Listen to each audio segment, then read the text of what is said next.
here we are in 2021. So many people, I think the math is now almost 100 million Americans.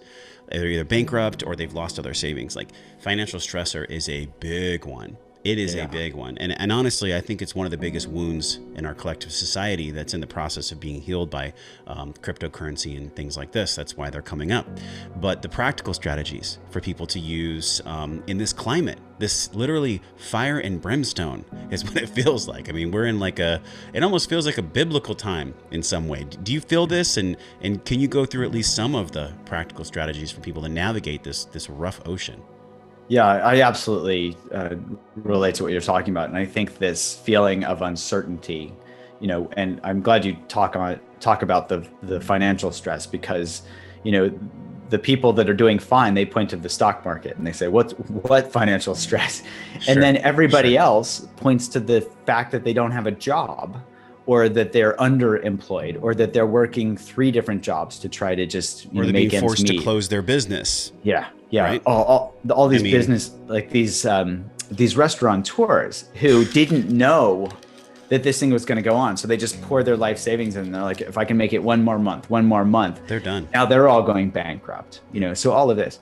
So here, I would say one pragmatic aspect is to separate out the worry from the thinking, right? So remember, fear plus uncertainty equals anxiety. Well, uncertainty also can move us into a growth mindset. So when there's a lot of uncertainty and we're really feeling, down on our luck, or really stressed out because of our finances, in those moments when we're really worrying about the finances, if folks can just take a deep breath, like you talked about earlier, step back and ask themselves, is this worrying helping? I'm going to repeat that. Is this worrying helping me right now? Okay. Because worry makes our thinking brain go offline. What do we need to go and find the next thing if if we're unemployed or underemployed or whatever? We need our thinking brain.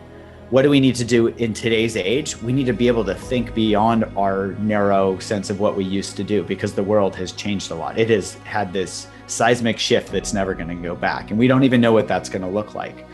So here we can ask ourselves, what am I getting from worrying? See if we can step out of the worry and lean into that challenge. I'm not saying this is easy, but I'm saying this is what we can do, right? Lean into this and say, okay, how can I move into my growth mindset and say, okay, what is available? What's possible for me here now? And it's a simple question, but the answer may not be easy because there's so many people that are experiencing all of our stuff. I mean, let's be honest. All of our shit's coming up right now, okay? Anytime we are squeezed, all of our broken pieces, stuff we haven't dealt with, maybe familial patterns, generational trauma, capital T, lowercase t trauma, everything that we've been kind of not looking at, for lack of a better term, is going to surface when we are squeezed. And so I think it's really beautiful. I know it sounds crazy, and people might be watching or listening being like, what do you mean it's beautiful? Like I'm losing my home or I'm losing this. I feel you. I understand. I've been there. I've cried on a golf course at 2 a.m. Before I started this podcast 6 years ago. I get it. But what I'm trying to say is, and what I'm curious how you feel is, how do we look at this as a collective gift? Yes, there's pain. Yes, there's torment. There's a lot of things that are just completely out of our control. But for the everyday human being that maybe doesn't have their financial future planned and they're in that space, how do they take a breath and look at it and say, all right, I'm going to pick out the things that I actually can control, and I'm going to do something in my life that's meaningful to myself and my family, regardless of the trauma and the circumstance? So I think there are 2 things there. One is maybe 3. One is to start by grounding ourselves, right? So that we can actually think. If we're freaked out, we can't force ourselves to look at this as a gift. It might feel like we're failing even more. Like, I can't even think of this as a gift. Josh says to do this and I can't do this, So So it's not about forcing ourselves to see things in a certain way. This is, I think sometimes positive psychology gets a bad rap because it's, they think of it as just think positive thoughts, and there's the one-liner on positive psychology. You can't just think positive thoughts. It doesn't work that way. Our reward systems don't work that way because they don't land. They're not felt. You can think of it as our thinking brain doesn't hold a candle to our feeling body. It's really that if we can bringing up that feeling, that's what's going to drive a change in behavior. So first thing is grounding ourselves. The second thing is really kind of rubbing gently, kindly, compassionately rubbing our faces in our worry, for example. If we're worrying all the time, asking that question, what am I getting from this? So that we become disenchanted with the worry, so that we see, well, that's not helping me, and it helps us not spend time there. The third thing is, and I talk about this a little bit in my book, is finding that bigger, better offer. So finding small moments throughout the day where there is something where we're a little more open, we're a little more connected, somebody's been kind to us, we've been kind to somebody else. And just remembering those things. This is where there's a lot of research on gratitude practice. Remembering those things helps us move in the open direction.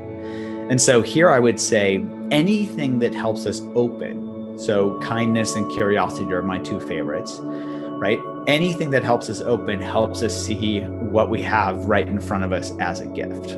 This amazing thing of being human. It's mind-blowing just to contemplate it when we're in the right mindset. So this is about being open to that piece and helping ourselves open by fostering curiosity, fostering kindness. And I actually put a short, I think my favorite 2-minute animation out on YouTube is about spreading, kindness. Kindness can be spread as more of a contagion than a physical virus, because you don't have to be near somebody. You can spread through social contagion, where it could be a tweet, it could be a text, it could be on Instagram, it could be whatever. And when we tap into that power of kindness, what it feels like when somebody's kind to us, this is the pay it forward piece, we're inspired to help others. But we have to see that cause and effect relationship. We have to see how good it feels to receive the kindness of others and also to be kind to others. Genuinely, not like in a way where we're expecting something in return. Yeah. The big breath and the big lesson that I've gotten, and I know so many people have gotten in witnessing this amazing dialogue, is peacefulness is a skill. Being peaceful, practicing kindness, having the spacious awareness to even be curious about something or practice kindness takes a radical skill set and really an unwavering commitment to being your best loving self.